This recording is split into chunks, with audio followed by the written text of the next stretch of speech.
we see all the hard work, and it reminds us of all the hard work that we put in. And we just wanted to kind of show that because running is supposed to be fun.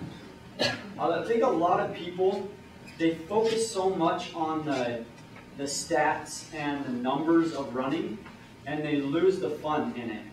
And so if anything that we can get out of today's lecture is that, you guys, we need to have fun with running. We need to make running fun again. It needs to be something that we go out and we do because we love it. Not just because we're going out there and you know, trying to hit a certain time or whatnot. I mean, sure, we all have goals. You need to have goals. But first of all, you need to love running for what it is. And just be happy that you have the ability to run. I think that's one thing that's really helped us as we've trained and as we became elite athletes together. But today, what we're going to talk about a little bit is, these are kind of our topics of discussion. The first thing we're going to do is kind of our running philosophies mixed with some training tips from that evaluation that we handed out. The second thing we're going to talk about is the different phases of training. So this is kind of where we'll get into some of the meat of it, what you can do with your training, and how you're supposed to go about it. From the base phase to the speed phase, all the way up to race day. So we'll lead you from where you're supposed to start to racing. And then the third thing we're going to talk about is we just have a brief weekly, daily running schedule that we kind of go through with you. Just so you can kind of see like an example or an outline of what a week should look like with running for marathon runners. So like I said, I run mostly the 5K and 10K, but I train like a marathoner because we train like marathoners in college. I mean, we run the 5K and we run the 10K, and you think, well, you know, those are kind of shorter races. But we're running these races, like the 5K we run in 14 minutes. The 10K we're running in 28 minutes. So we train really intense and we train like marathoners with lots of miles.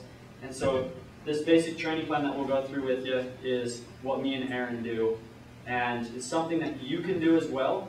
I mean, don't think just because you're not as fast as us or whatnot that it's not going to apply to you. Because it will apply to you. You just run at those tempo runs or those training runs at just a little bit slower pace than we do. You send the same outline as an elite runner, just a little bit different with the paces and whatnot. So, okay. As Hayden said, we'd like to go over our philosophy of running. We got this questionnaire that kind of covers some of the main areas we like to go over in our running philosophy. As Hayden mentioned, our philosophy is one way to look at running. It's not the only way to look at running. It's not the correct, automatically correct way to look at it. It's not guaranteed to make you better. This is kind of what's worked for us, what's been really beneficial for us, what's really motivated, driven us, and helped us succeed. So we really want to go through some of these questions individually because we feel like there's a point at the end of each question that's really important. That kind of makes up our philosophy in these 10 questions. First of all, the main thing of our philosophy, we kind of believe there's 3 ways that runners can become the best they can be. There's obviously, you're born with a certain amount of natural talent is the first one. Everyone's got different levels of where they can be with their natural talent. But the exciting thing about running is you don't know where your top level ever is. And so there's always something to work towards to get to that level of what you naturally are maximizing what you've been given to. Here's the first one. The other 2, well, you can't control that one as much. The other 2 factors you can control a lot. And this is some of the stuff we work on when we run. And the first one is drive, motivation. Obviously is a huge factor. Second factor in becoming successful in meeting your goals, successful athlete in meeting your goals. And motivation and drive starts with what makes running motivational for you. And for me and Hayden, it's really having fun. And when we go out there on runs, we ran a run a week ago where we ran to a snow cone place ate a snow cone, and ran back. It was our run. Our goal was to have fun on the run. Why not grab a snow cone on the way, run back, and get our 10 miles in that way, have a good time, and have a really hard time running back with that sugar high when we got after eating that stuff down. But that kind of stuff is what motivates us. We have a great time through doing what we're doing, versus going out there every day and being like, oh, I got to do this workout, I got to get this. Because we're running close to 100 miles a week or over, both of us. And if you're not having a good time running 100 miles a week, then you're having a long week because you're putting a lot of time and effort into that training. So, our first question, the third one that we also can control. I mean, you can control your drive, your motivation, and then your mental toughness is another category. The third one that we really stress and work on. A lot of people will find a day or a reason or something why they shouldn't be doing a workout, shouldn't be doing a run, versus going and taking that motivation and using that for towards that mental toughness, which is created through going out there on days you don't want to run, through doing workouts that you're tired, through doing a lot of other things that you really don't want to do, but that builds your mental toughness.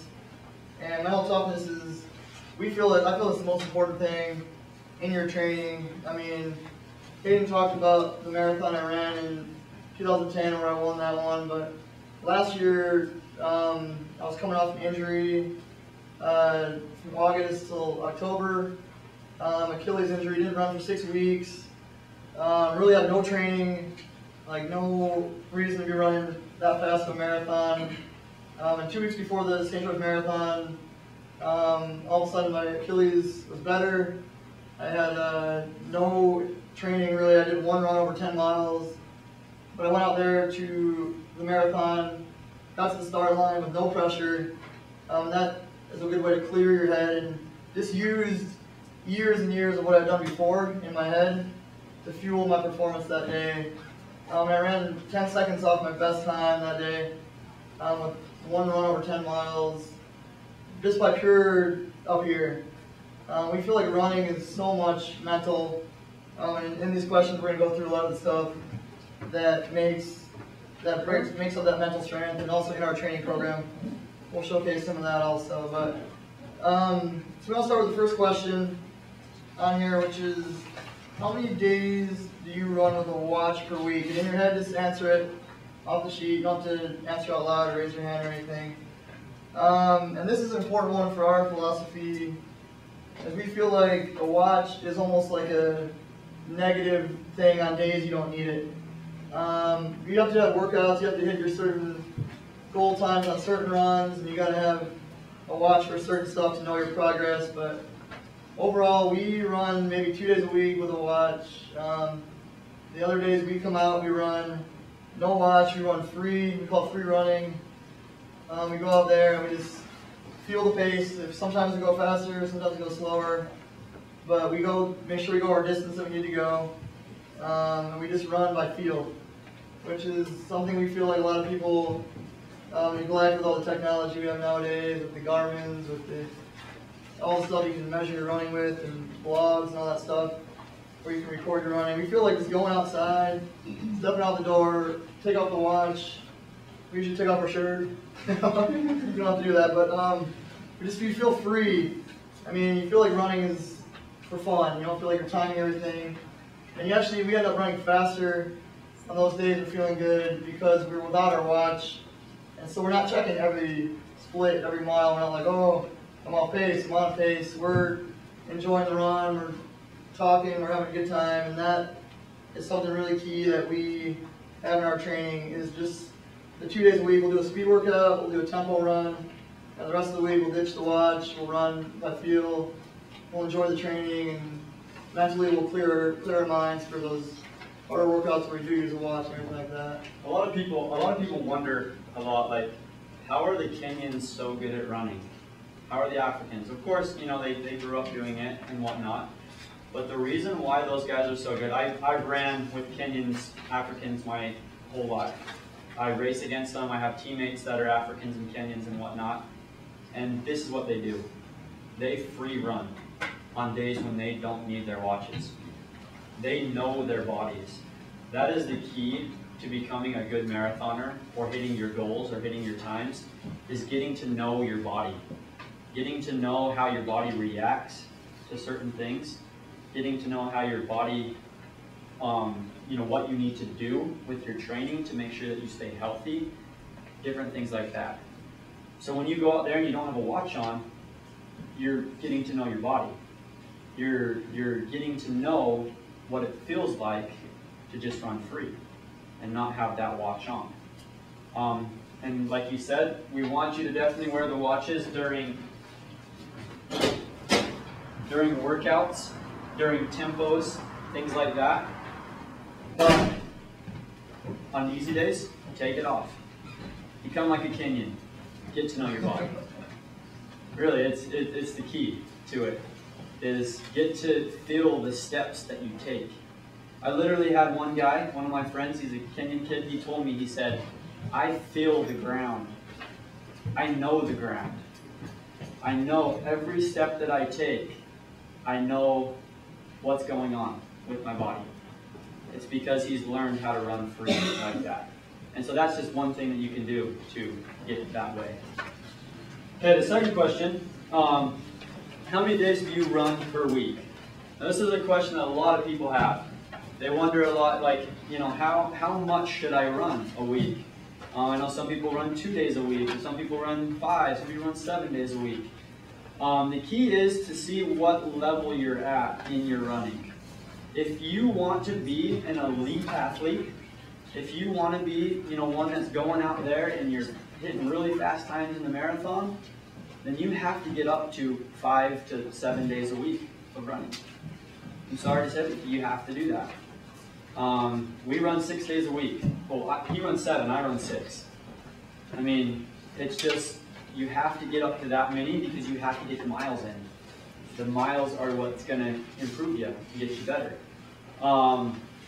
And the thing about it too, a lot of people wonder, how should I split up my miles if I'm running 5 or 6 days a week? Don't be afraid to do 2 a days. If you're going over 10 miles a day, don't be afraid to split it up. Do a 10-mile run, do a 6-mile run. Or if you're doing 12, do a 10-mile run, or do an 8-mile run, do a 4-mile run. Different things like that, twice a day. But if you're wanting to become an elite athlete, that's what you have to do. For those that are just wanting to go out there and finish a marathon, or just going out just because they want to get back into shape or whatnot, or this is their first time ever running a marathon, then we would encourage you to start out just a little slower and build into, running more days a week. So maybe do 3 days a week of running, and then cross-train the other days. Now, don't just run 3 days and then take off the rest of the week, but run those 3 days and then go ride your bike on a day, go swimming the next day. Get that cardio in, and we'll talk about it later on as we go through the phases of training, but you have to build a base. And bases don't come by taking big amounts of time off and then running for a small amount and then taking another big time off. Bases come over time. Bases come year after year after year of miles and running. So think about that. Think about what do you want to do? What level do you want to get to? And think about, okay, well, I know I want to be an elite athlete. I want to break, 3 hours in the marathon, or I want to break 2:40 in the marathon, whatever you're shooting for. Run 5 to 7 days. You have to. Sorry to say, but that's what those elite athletes are doing.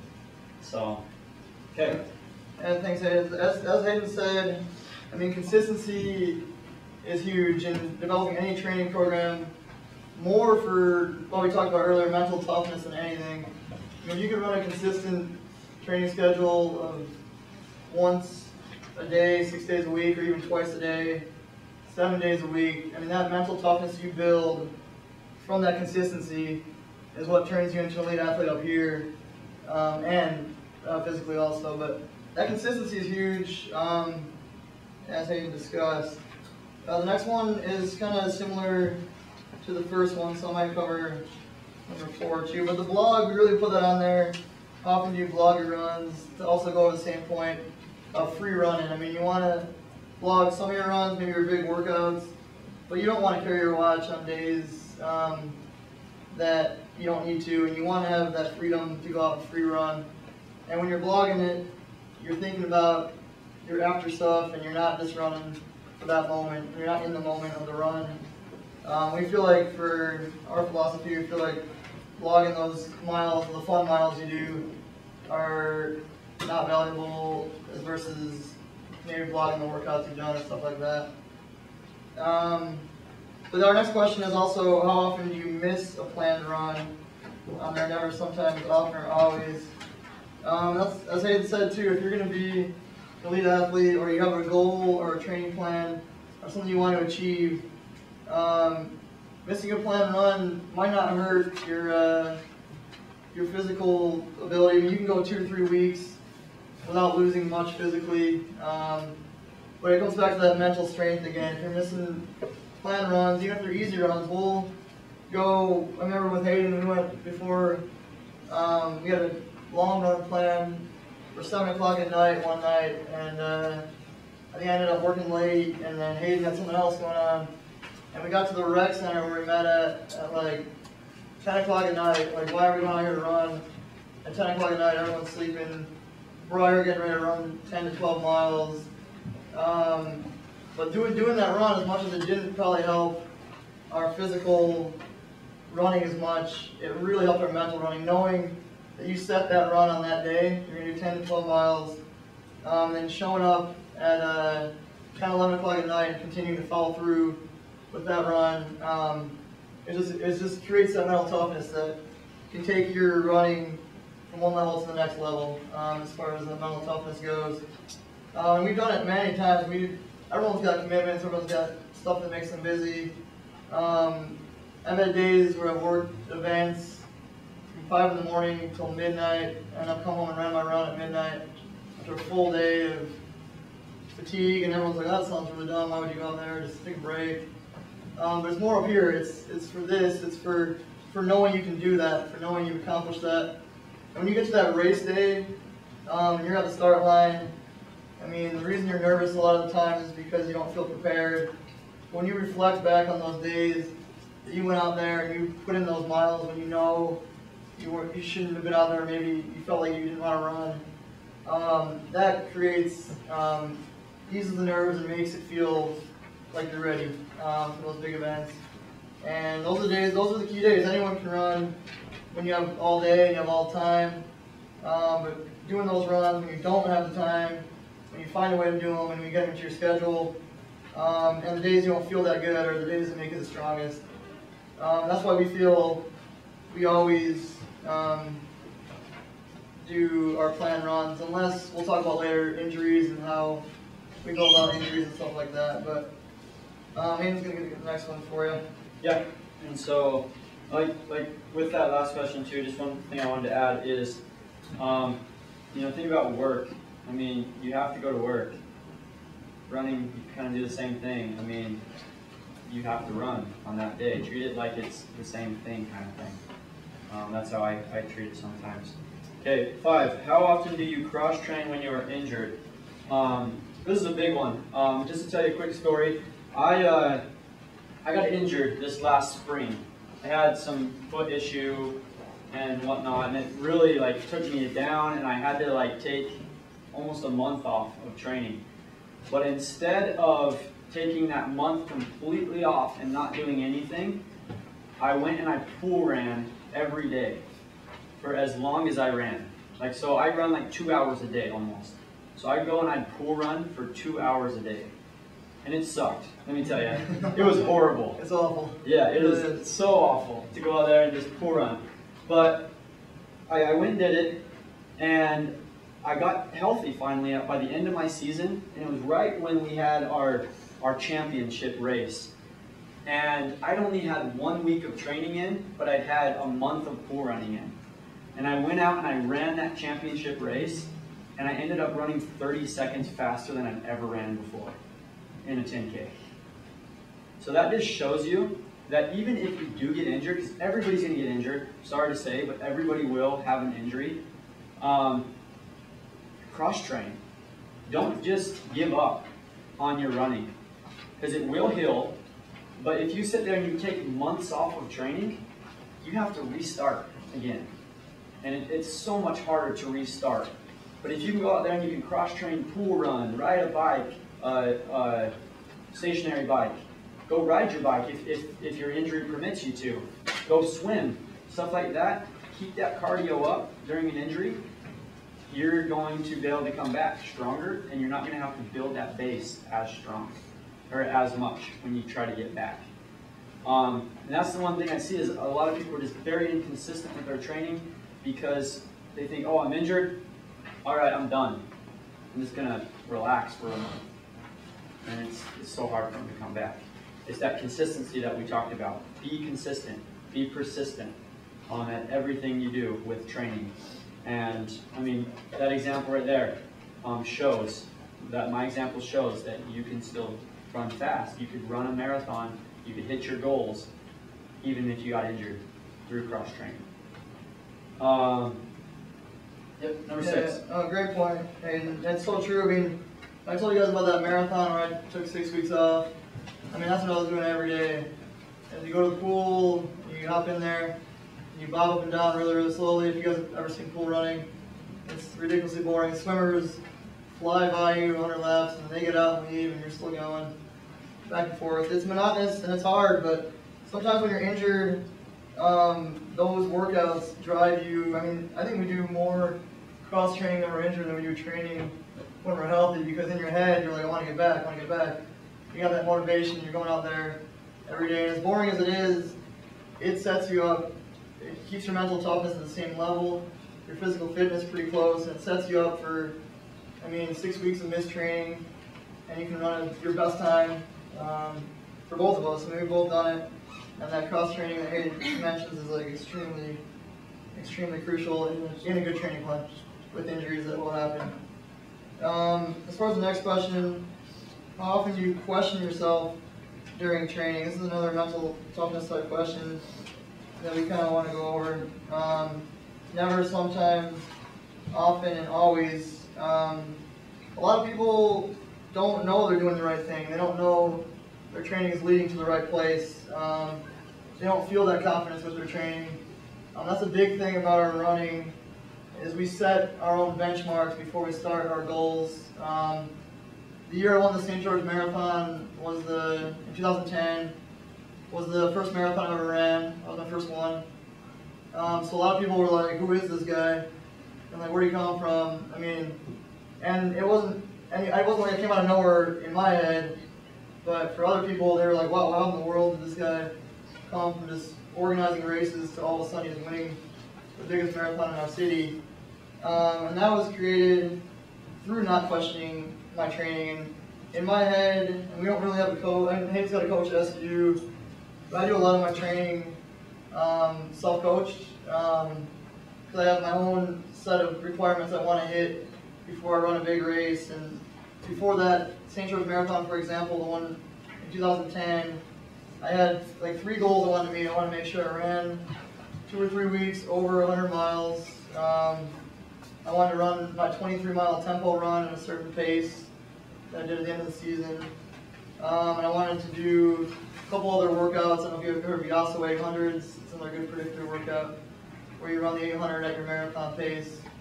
If you're going to run a 222, you run 800s at 222, or whatever your pace would be. But I had a couple workouts and a couple long runs and a few things that I had on my checklist for me, and crossing those out personally gave me the confidence that when I stepped to the starting line of that race, I wasn't an unknown in my head. I was there to compete with the best guys there. I knew I could run that type of time.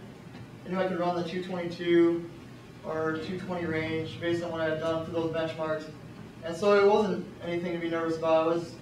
I took the lead in that race at mile 7, which people who knew me were like, what are you doing? Like, you never run a marathon before. Why are you taking the lead on the top of Vail Hill and trying to hold on for 20 miles when you don't even know what it's like to run a marathon? I hadn't ran further than 23 miles, but I did in my head, knew what it was like to complete that marathon that fast. While other people didn't know it, the mental confidence I had through my own checklist is why I'm able to not question myself during training, because I have that list of my own things. And that list is a list that you need to create too, or if you have a coach, something they need to have for you that makes you feel confident. Because everyone's list is a little bit different. I mean, those confident benchmarks that you have for yourself are things that you need to set, that you need to meet personally. They're not the same for everybody. I mean, going out there and running a 20-mile run could be one of those benchmarks, and that's a big step when you haven't ran that far. But having that on your list and knowing that when you step to the start line, knowing how mentally prepared you are for that event because you hit those things, calms your nerves, you step to the start line of a marathon, you shouldn't be nervous. I mean, a little bit, because there's always expectations on everybody to do what they want to do with their goals, but you should be calm, you should be happy with where you are at, and you should run really well because you know in your head you're confident. And when we step to the start line, that's how we feel. We feel calm, collected. We see in the elite corral, elite athletes jumping around, nervous, like wasting a lot of energy, and we'll be sitting there joking around, and they're like, don't you care about this race? It's not that we don't care, it's that we know already in our head. And that's a really important thing for how much you question yourself during training, is how confident do you feel in what you've done, that you're in the right place to do what you need to do in those events. And that's kind of how we look at it when we do our mental preparation and stuff like that. Yeah, just be confident in yourself. That's the underlying thing, is be confident in what you're doing. Because every single one of you, I know you have goals, and you can hit those goals. Believe in yourself. Believe that you can hit those goals. We can all do it. Our minds are stronger than you think they are. And running is a lot of mental. It's more mental than it is physical, a lot of the times. Okay, do you enjoy running and have fun with it? We've kind of talked about that a little bit.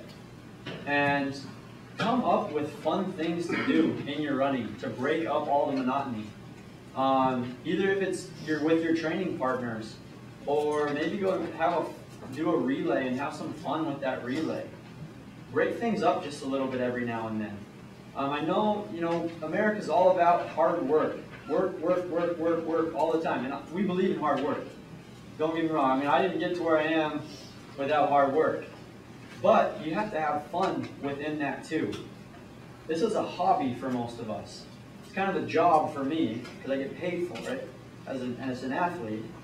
But it's a hobby for most of us, and hobbies are supposed to be fun. We need to go out there. We need to have fun with it. And like we said, I mean, we talked about our mustaches. It's kind of a funny thing, but that's fun for us, and it breaks things up just a little bit. And so just the different things like that. Have fun with it. Enjoy running. And then question number 9. How often do you get new shoes? I wanted to kind of go over this one just because I work at the St. George Running Center. Probably you guys have seen me there, but I work there and I help people a lot with shoes. I'd encourage you to come in if you've never been there before and see what we have to offer, because new shoes are very, very important with training.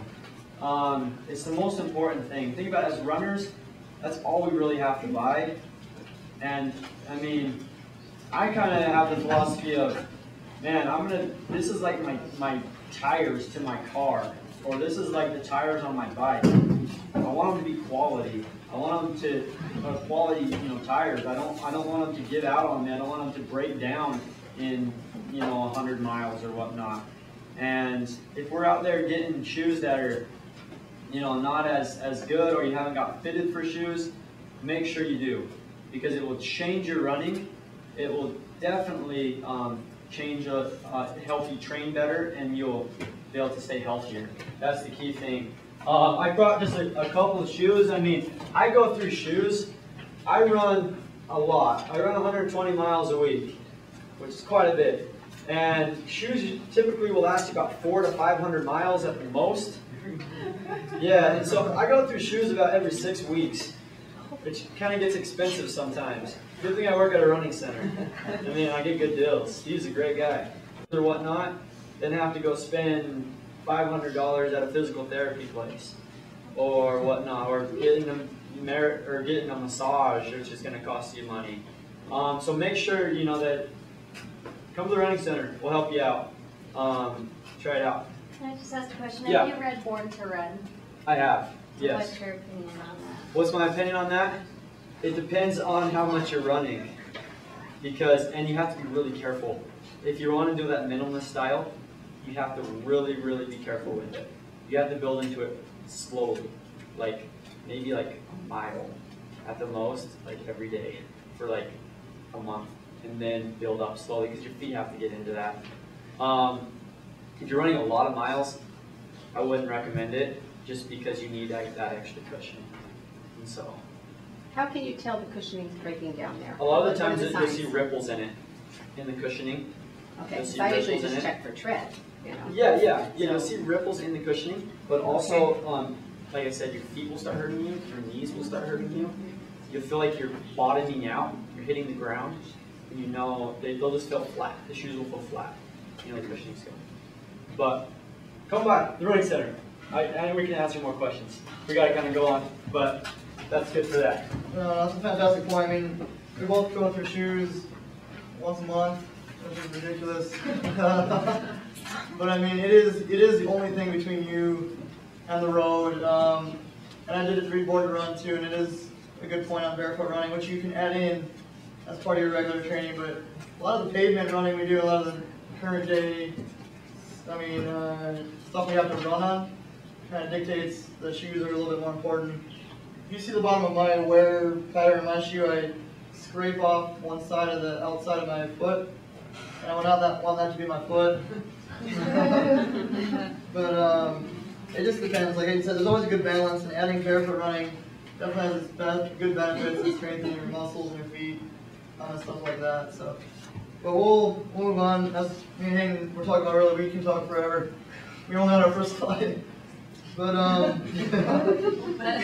We like to run, and we like to talk about running. yeah, So you can tell we enjoy it. And overall, the last question is, how happy are you with your running results? And I mean, everyone's got different goals, different things they strive for. Not everyone wants to be an elite athlete. Not everyone needs to be an elite athlete. We are just talking that perspective a little bit. We also want to share just the true love for running. I mean, you do running for your own motivation. It doesn't have to be for winning marathons or for running fast times. It could be for going out with your friends. I mean, we do that. We do both. We like to go do fast runs. I know there's some people in here that have been on my team for a team relay before. We like to have a lot of fun. We like to wear a lot of weird costumes. And we do like a lot of crazy stuff with our training too. But it's all depending on your goals. I know some of this stuff we share with our philosophy kind of gets you to recognize where our mindset's coming from. But overall, your happiness with your running results or what you want to achieve with running can be completely different. So we just want you to take from this some value just knowing what we're doing. Hopefully it helps you in what you guys are doing with your training and everything like that. So. yeah, a person that breaks 5 hours in the marathon and a person that breaks 2:20 in the marathon is just as successful. They're both successful. Don't think that because maybe you're slower, but you did hit your goal of breaking the 5-hour marathon, that you're nothing compared to somebody who's running in the Olympics. You're just as important.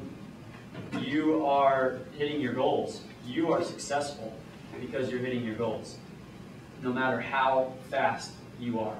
And as I said, it's another quick story because I got a lot of stories to tell. But I mean, like I said, I mean, your goals and your running are just the same as how we feel when we're running too. We had a lady in the St. George Running Center when I went in there after the marathon the year I won it, and she was like, "How'd your marathon go?"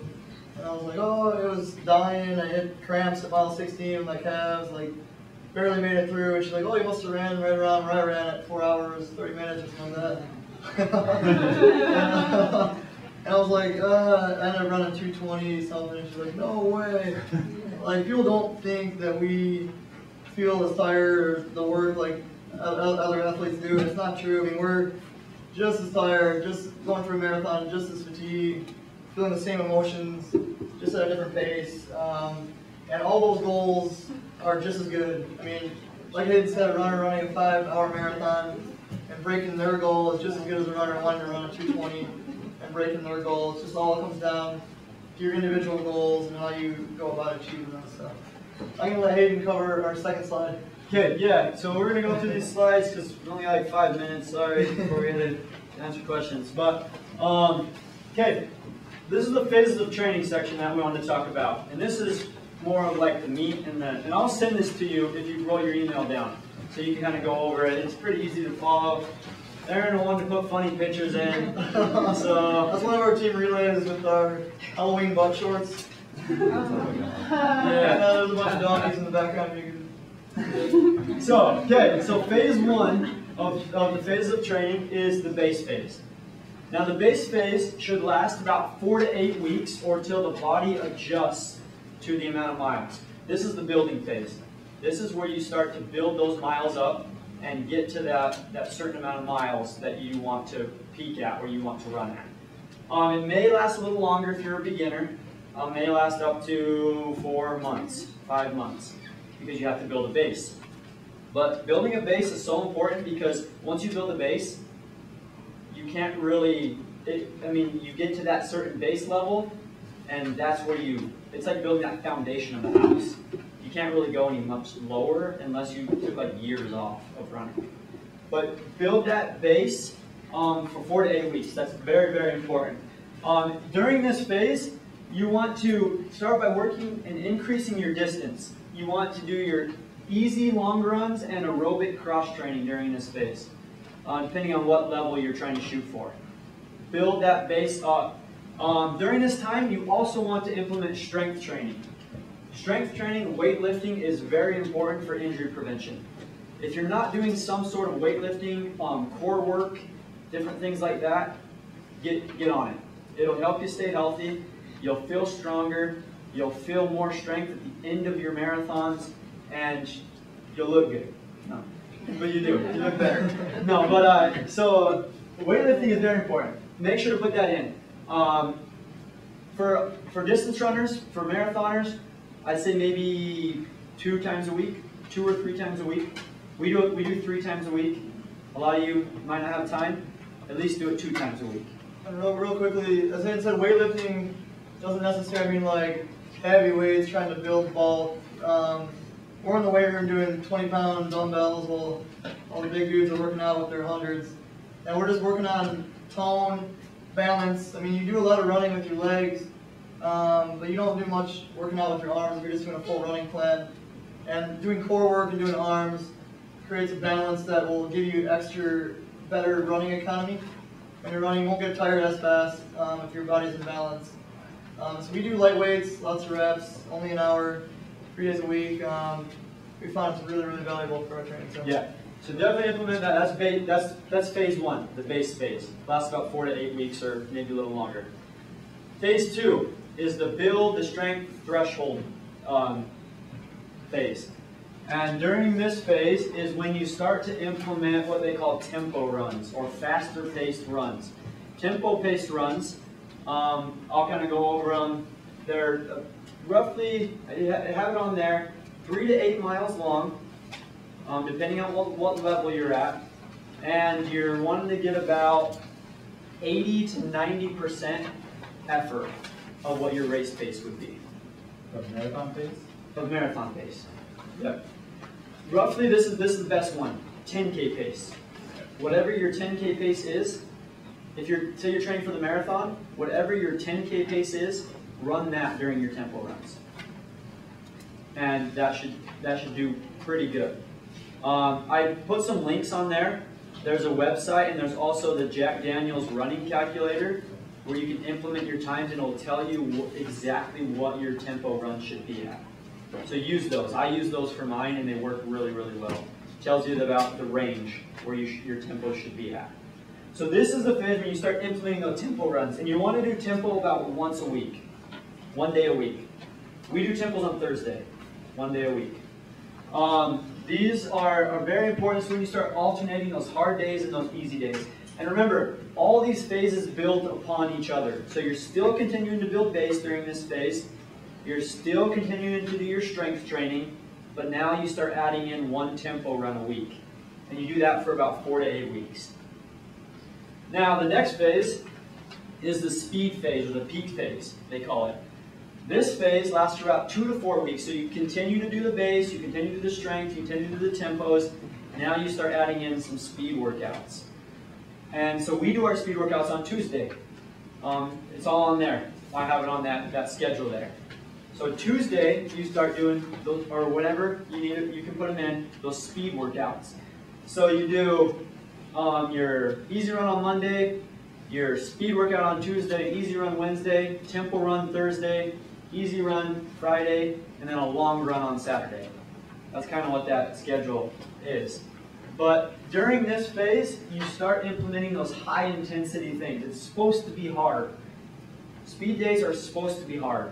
You're supposed to get faster than your race pace in these things. You're supposed to go faster than your 10K pace. Probably like 5K pace would be the best. Right around that range would be best for your speed workouts. So speed workouts at 5K pace, tempo runs at 10K pace, and then the rest of your runs at the regular pace, easy pace, and whatnot. So you still continue to do those rest of those things, just add the speed phase, and you do that for about 2 to 4 weeks. Then you start getting into your taper phase. The taper phase lasts for about 1 to 3 weeks. Elite athletes require a little less of a taper. Less experienced runners require a little bit longer of a taper. This is where you start cutting back that mileage. You do short speed, so you still continue to do those speed workouts, but you do shorter speed now. Instead of doing mile repeats, maybe do 400s on the track. Or go out and do 60-second pickups out on the road. Stuff like that.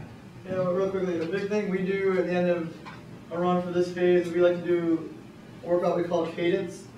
It just is a regular run, 8-mile run, 9-mile run. I guess for us that's regular, but that type of distance, it's a little bit of a distance run. Then you do 10 all-out 200s back on the track when you get back.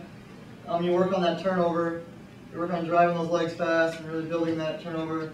That, in the last phase of training, has really helped us get ready for racing. It gets your legs used to that pickup speed. It gets your hip flexors picking up and building those muscles that you need for the end of a marathon, end of a big race. That's a simple workout, 10 200s, pretty fast. And you'll be pretty sore after one of those, but we usually like to do a progression of a couple weeks of those and see our times come down in those. And then when our times start to come down, you kind of know you're ready for a big race in that phase. Like I'm racing this weekend. I'm doing a 5K this weekend, and I'm trying to break 14 in the 5K, which is pretty fast for, especially it's fast for me too. I mean, it's going to be really hard.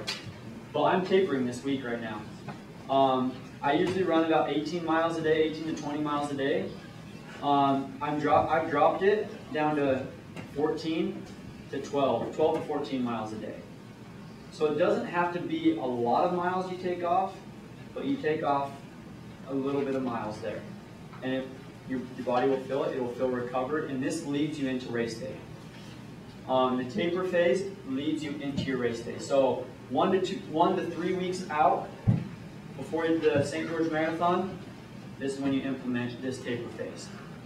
Do the shorter speed, but keep the mileage up just a little bit, drop it down just a little bit, and you'll feel recovered, ready when race day comes.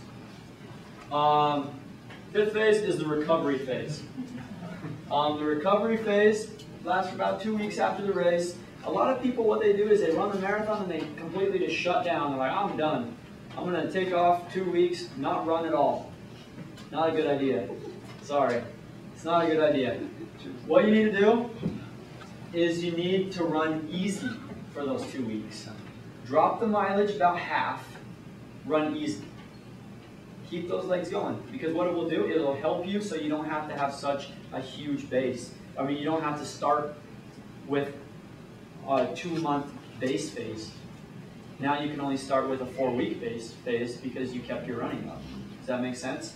And it says real quickly, I mean, like the lactate that you build up in the torn tissues you have from a marathon, I mean, sitting around and not running actually sits everything still in there. And doing short runs, easy, slow, moves that lactate out a lot faster. That allows you to recover a lot faster and just around for a couple weeks. Yeah. And so it's very important to implement these recovery phases. So throughout these phases, you've seen, you start with the base phase. So say you're a year out from doing the marathon, or 6 months out from doing the marathon. You start with your base phase. Then you put in your tempo phase. And then you bring all that with you. You put in your speed phase. You bring all that with you. You start tapering. And then you run the marathon. You take those 2 weeks to recover. And then you start right back over again. Building the base phase, tempo phase, the speed phase, taper, race, to your next race, whatever your next race is. And it's just a cycle. It's just a cycle where you go up, come down just a little bit. Go up, come down a little bit, go up. And that's how you get good. Consistency. That's how you get faster. And so I would really encourage you to do that. So I kind of, this is Those are the best pictures. Aaron made me put this on here, okay? That was a bad race, as you can see. I was hurting really bad. That was one of our team races. But okay, as you can see, I went through the week schedule with you. Kind of running out of time, so we want to open up to questions that anybody has. So what questions do you have? Do you do any treadmill miles? Treadmill miles? I do. He doesn't do a lot, but with the heat, I do. Because I usually try to run, I have to run twice a day, and so I will do maybe, if I can't get out really late at night, I'll do treadmill miles. I know Amber Green in the back, she's here, she's a really good runner as well. She does treadmill miles, right, Amber? Yeah. Yeah. Not a lot. I mean, I'm trying to avoid it, but it's necessary. Yeah, treadmill miles are fine. Running's running. They're good, yeah. Yeah. Do your speed any different versus out on the road, where it's a more set speed versus just run and feel? I usually do treadmill miles when it's easy days. Like if I'm just doing an easy run, I usually don't do a lot of speed on the treadmill. I mean, some people do. I wouldn't really know how to do a speed workout. I guess just increase the speed and slow it. Go ahead, Amber. Do you set your treadmill at an incline as opposed to flat when you're running your easy, or do you just keep it flat? Usually just flat. I'll keep it flat, run whatever my easy pace is, and just do a nice little run on the treadmill. Does that answer your question? Yeah? Okay. Long run pace, what's your long run pace like, speed-wise? Ours? Yeah. We fluctuate, but probably like 6 to 6. No, the other day we did a 19-mile run at like 5:55 pace. Is that easy for you? It was pretty easy. Yeah. Yeah. Another thing we like to do on long runs, though, which breaks it up a lot, is we like to run the first half a little bit slower, and then you come in on tired legs and try to bring in the second half of a long run. So we ran the first half when we did the 19-mile run, maybe 6:15, and the second half like 5:45. I mean, that's all relative pace, though. I'm just saying we ran the second half faster, and you work when you're tired on bringing that leg turnover up and bringing it in faster. Yeah. So do you go up your marathon pace the same? Try to. Yeah, sometimes. Are you asking for you though? Like, what would you do? Is it a Yeah. push yourself type of run, or is it just an easy run? It It's depends. just- Sometimes at the end. it's- we do. A lot of the times it's just like a medium run, I'd say. Where you're not really going like walking pace or really slow, but you're not going tempo pace really fast. It's kind of right in the middle there. That's usually what you want to keep most of your runs at, unless you're feeling really, really tired. Then go easy, like really easy. But most of your runs want to be kind of right in the middle between your race pace and your slow pace. I think a lot of people get confused with that. a lot of people go out and they try to run every run as fast as they can. Don't do that. You will die. You will feel like garbage all the time. Go out there and run it right in the middle, right in that middle pace. Well, me and Hayden have done real quick. We've done runs in 9-10 minute pace days that we just can't move and are feeling really tired for us. We've also had days where we ran consistently easy runs at 6-minute pace. So it really depends. That's why we like to do a lot of run by feel without the watch.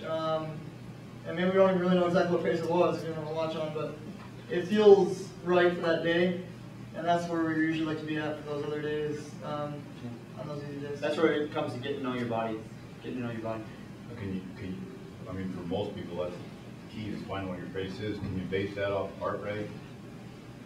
Yeah. Your you exertion? can. I mean, what would you suggest as far as that goes? That actually, that website address that I gave you, that Runner's World one, it talks a lot about that heart rate stuff. I don't do heart rate.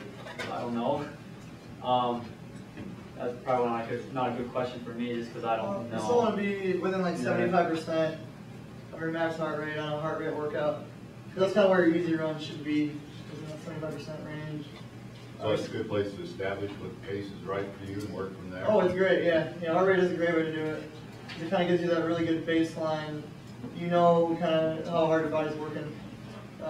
So yeah, I think it's a really good way to base it. We do more relaxed, no technology stuff, but I mean that is a good way to know your pace and your body to start with. Okay.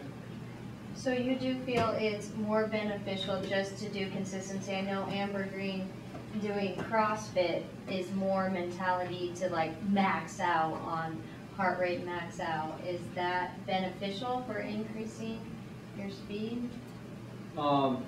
I think Amber could probably say the same thing, Amber. Certain days it is to get that mental strength, but not all the time. You don't want to always, right? Yeah. Well, my philosophy is, depending on what your focus is, if you want to get stronger and if you want to build muscle, I think CrossFit, you can put your focus there. But personally for me, I put my focus into my running. So my CrossFit is my strength training, and I don't try and build necessarily there. I'm not actually, my mental, I can't go 100% in both places. I have to choose, like running is 100% and then CrossFit is my supplement. So I guess I would say I would do like 75% there. If you're going to go all out somewhere, you kind of have to choose. But Can I answer your question? I have a question. In regards to your 5K pace and your marathon pace, like how different should those paces be? Like how much farther apart? Like, so I run a 5K usually. My best time is a 9-minute mile, and then I run a lot slower pace than the marathon. But how far apart should those paces, like a normal person, be? Does that make sense? Yeah, those alternate. I mean, some people really are better endurance runners than speed runners. I mean, I know people whose marathon pace is pretty close to the 5K pace sometimes. I mean, it really depends on the type of training you're doing too. If you've done a lot of 5Ks, both me and Hayden have done a lot of 5K training first, and then we started into marathons. A lot of people in this town run more marathons and then get into 5Ks. So it really depends on how much you train for a 5K. I mean, the difference can be really small. So if I want to beat my 5K pace, should I go harder on Tuesday workouts? Yeah. But is that for marathon training? Yeah. For long distance, or is it for both? Yeah, you have to train for a 5K if you want to run fast in 5K. If you want to run fast in a marathon, you have to train for a marathon. It's different training. I would say, I mean, yeah, you want to go faster on those speed workouts because you're going to be running a faster time in the 5K. And then run your, a little bit slower pace on those speed workouts to hit that marathon time. That make sense? Yeah, those faster runs real quick, sorry. We'll build those muscles to do faster 5Ks if you do workouts in faster time paces or anything like that. So if I run a 9-minute mile 5K, what should I be running in the speed workout? Like how would you, like. What are to you get what are you faster? what are you focusing on? The marathon? No. 5K? So she You're wants gonna to run get faster than that. You Like you an want to 8 run faster than your 5K pace. So like an 8, So like an 800? like an 8 mile, 8 minute mile. Yeah. Yeah. Someone. And really more than miles, you really want to do, I mean, speed workout should be like a 90% effort, more than miles. You should feel, if you want to use another way to judge it, it could be a 90% effort versus just a pace too, which could be faster than even, I mean, your 5K, you might not know where your 5K will be, but if you do that effort in the pace of it, then you might find your approximate 5K time better than doing just by time. Alright, so we haven't talked about distance in these phases. You know, how far should you be running in the building? And you know, I've never ran a marathon. Most I've done is like a Spartan race at 15 miles. So I don't know if 5 miles a day is adequate. Can that be adequate enough for training for a marathon? I mean, in the starting phase, yes. I mean, that's another important thing with training. You don't want to build your base and start too high and start out of your range where you're getting injured. If you're going to build a base, we suggest, what was it, 10% increase? 10%. Yeah. Don't increase. Yeah. Don't increase any more than 10%. When you do increase Per your week. miles, Yeah. don't increase more than 10%. So, When you're building. yeah. In the So I mean, building that phase. 5 miles could be a perfect place for you to be. And then maybe you work your 10% up for 6-7 weeks until you're running 8 to 9 miles a day, 10 miles, and you're hitting a long run on the weekend. And then you could be perfect spot for doing a marathon. So that's where you feel that people should work up to is about 8 to 10 during the day, during the week. We feel like usually 50, 40 miles or over. 40 is kind of low. We like to say 50. 50 to 60 miles is Yeah. a week is pretty good, depending on what you want to accomplish, of course. Yeah, If yeah. you're just wanting to finish the marathon, if you just want to finish it, maybe 30 to 40. Well, people have done it. I mean, we had a staff person that was at the start line, decided they wanted to run that day, and they didn't do any training, and they jumped in. I mean, it depends on your goals. I mean, she wanted to finish that day. She never will run a marathon again. She didn't enjoy it very much. But I mean, it really depends. I mean, there's people that do 40 miles a week that have ran 3-hour, 10-minute marathons that we've heard from. I mean, just depending on where your level's at and where you want to go will dictate what you want to do. But increase, like you said, no more than 10%, and increase slowly. You got to increase slowly. A lot of mistakes people make is they go from like running 2 miles a day to 10 miles a day in 1 week.